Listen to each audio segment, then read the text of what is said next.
2021년 그러니까 제가 3년 정확히는 한 4개월 전이네요. 네. 3년 4개월 전에 이스타항공 노조위원장분들과 이렇게 탈세 제보를 했어요. 네, 탈세 제보를 했고 예. 한번 오늘은 이거는 어떻게 보면 지금까지 보도가 안 나온 내용일 수도 있고 제가 그간에 몇 차례 조금 말씀했던 것이기도 어설프게 뭐 네. 약간 띄엄띄엄 말씀했던 건데 이제 제가 백데이터를 찾지 못해서 오늘 이제 제가 그때 당시 제출한 탈세 제보서 내용들을 찾아가지고 한번 정리를 해볼게요. 네, 단독. 그리고 이제 이게 보니까 저도 놓치고 있었는데 조선일보에서도 관련된 내용이 보도됐더라고요. 제가 그 내용들 쭉 네. 한번 얘기를 해보겠습니다. 이스타항공에서 71억 원이 네. 이 흘러가거든요. 네. 어디로? 타이 이스타젯 에어 서비스로 갑니다. 문재인 대통령의 사위가 취업을 했던 곳은 타이 이스타젯이었습니다. 타이 이스타젯. 이스타젯. 그리고 제가 지금 말한 회사는 어디냐면 타이 이스타젯 에어 서비스입니다. 다른 회사입니다. 네.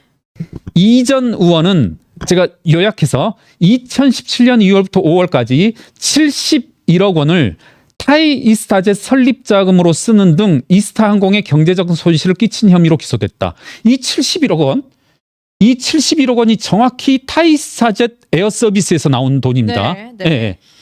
제가 이거 뭐 다 서류도 있고 합니다. 그 서류들을 일일이 여러분들한테 지금 제시하면 좀 머리 아플 수 있으니까 읽어볼게요. 2017년 2월 설립된 타이 이스타젯은 이전 의원이 실소유한 태국계 저비용 항공사이다. 검찰은 이스타항공이 태국의 자사항공권 판매 대행사인 이스타젯 에어서비스, 네. 그러니까 이미 기존의 회사가 있었단 말입니다. 이 회사에 외상 채권 명목으로 71억 원을 남겨두었고 이들이 이 자금을 타이 이스타젯 설립 자금으로 쓴 것으로 판단해 재판에 넘겼다. 아하. 이게 조금 어려울 수 있는데요. 그러니까 조금 김경률 되게 잘난 체한다 이렇게 말할 수도 있지만 이게 이제 전형적인 수법이에요. 그래요. 전형적인. 일종의 돈을 빼먹고 남은 껍데기. 네. 껍데기는 타이 이스타젯 에어 서비스의 71억 원이 그대로 고스란히 남아 있고 예. 얘는 이제 그러니까 껍데기는 남아 있고 이 71억 원의 행방은 어디로 보냈냐? 타이 이스타젯으로 네. 보낸 거죠. 제가 조금은 중간 과정을 생략하고 타이 이스타젯 주요 재무지표로 해가지고 네. 그거 한 번만 보십시오. 타이 이스타젯은 2018년부터 2020년까지 네. 매출이 제로였어요. 네. 한편으로 제 말이 맞죠. 이미 이스타젯 에어 서비스라는 곳이 타이에 있었어요. 그러니까 네. 이건 뭐 별도로 있을 필요가 없었어요. 네. 그래서 사위가 있었던 회사는 아무 필요도 없는 회사이다. 그러네요. 조금 제가 어그레시브하게 확 던져보면 이건 누구를 위한 회사인가. 그래서 매출은 없었고요. 자, 한번 그 지표 보이나요? 총자산 혹은 총자본이라고 해서 2018년 말엔 보이시죠, 여러분? 71억 원이에요. 71억 원 정도 되네요. 이게 설립자본금이거든요. 예. 설립자본금. 그렇죠. 2018년엔 설립자본금 71억 원이 아까 조선일보 기사에 나온 검찰이 기소했다는 내용에는 71억 원이 딱 뜨는데 네. 2020년엔 총자산이 얼마로 줄어들어 버리냐면 19억 원으로 줄어들어요. 그럼 확 줄어드네요. 2년 만에. 52억 원이 줄거든요. 예. 매출이 없는 회사. 제가 살짝 던지자면 넘겨짓자면은 아무 역할도 없는 회사가 네. 실제 매출도 없었고 이 52억 원은 그럼 도대체 어디로 갔냐는 거죠. 있을 요연한 거네요. 그렇죠. 네. 어떻게 보면 있을 필요도 없는 회사 그리고 실제 아무런 역할도 없는 회사인데 네. 이 52억 원 어디로 갔냐는 거죠. 전 이것도 앞으로 검찰 수사 과정에서 검찰이 네. 내지는 전 이럴 때 특검해야 되는 거 아닌가. 저는 그래요. 약간 다른 데로 빠져보자면 자꾸 검찰이 정치보복한다 어쩐다 조국에 대한 수사도 정치보복이었다 어쩐다 하지만 저는 검찰의 수사가 좀 미진한 거 아닌가. 이 나머지 52억은 어디로 갔냐는 거죠. 이 부분에 대해서는 뭐 아직 나온 얘기나 구체적인 소명, 뭐 해명 이런 것들은 없었나요 그동안? 제가 알기로 전혀 없습니다. 기억이 없네요. 그러니까 이 말씀은 제가 주장하고 싶은 것은 그러니까 이건 정치보복이 아니다. 아니다. 문재인 정권에서 이게 사실은 정권 초반에 터졌던 사안이에요. 네. 네. 제 기억으로 21대 국회 초반에 이미 불거졌던 사안이거든요. 그 4년이 경과한 지금 그 사안을 가지고서 정치보복이다 한다 아니다 이 주장은 웃기는 거고 사실관계에 대해서만큼 잘 변명하고 해명하고 조사받아라. 그렇군요. 이건 너무 궁색하다. 그러니까 저는 다시 한번 말씀드리지만 뉴클리어 론치 디텍티드. 네. 이건 핵폭탄. 네, 자신들이 좀 잘 대처해 나가야 된다. 네. 이런 말씀 드리고 싶고 이렇게 이 자금 흐름을 정말 구체적으로 새로운 내용까지 더해서 보도되는 곳이 잘 없는 것 같아요. 종합적으로. 맞습니다. 네, 그래서 회계사님이 유일하다 이렇게 말씀을 드리도록 하겠고요. 문제의 71억 중에 52억의 행방이 묘연하다. 지금 이제 혐의 금액은 2억 원인데 이 나머지 50억은 도대체 어디로 갔느냐. 이것도 따져봐야 될 테고 제가 우리 지난번 시간에 이 사건과 관련해서 제 입장에서 시사저널에서 한 2, 3년 전에 보도됐던 내용인데 그때 뭐였었냐면 이상직 그리고 에디슨 모터스 전 회장, 네. 김봉현 저 스타모빌리티 회장 네. 이와 관련돼서 수십억, 수백억의 자금이 왔다 갔다 하거든요.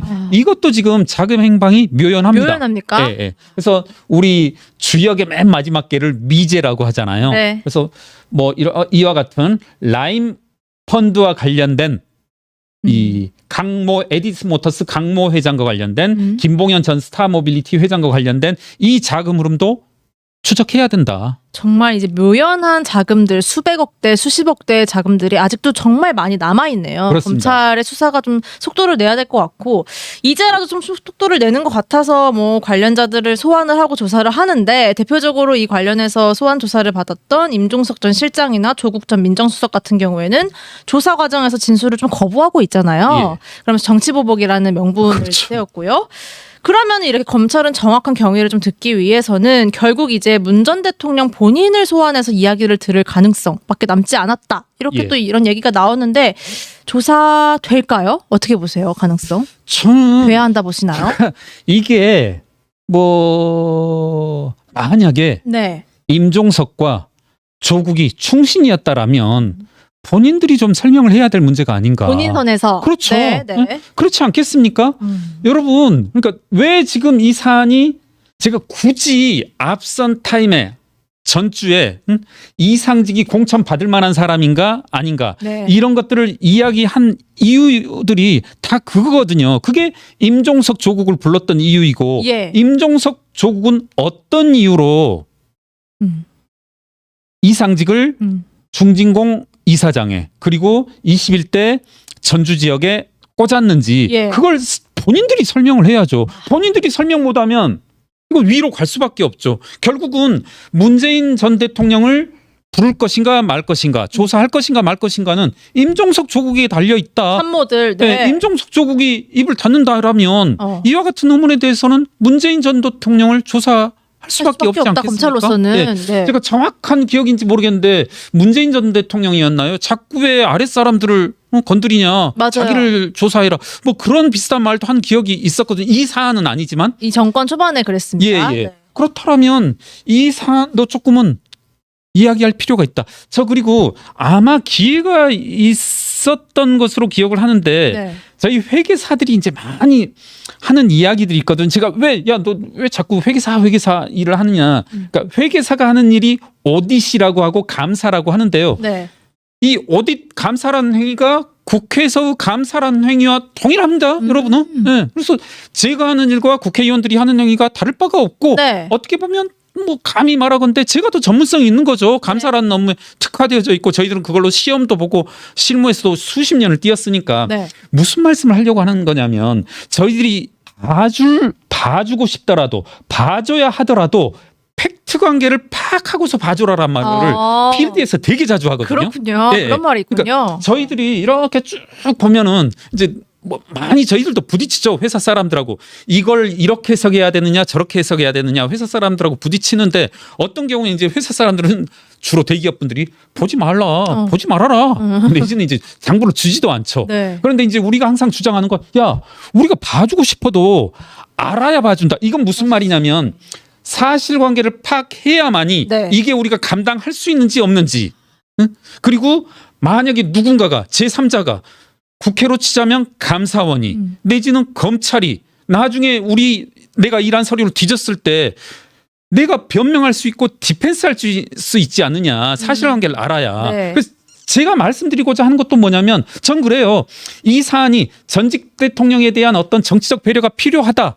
뭐 모르겠습니다. 저는 뭐 그 부분은 국민 여러분이 용인하는 범위가 있을 거고 그간의 관리가 용인한 부분이 있을 테니까 제가 네. 감히 그 부분은 판단하지 않겠지만 다만 사실관계는 파악해야 된다. 네.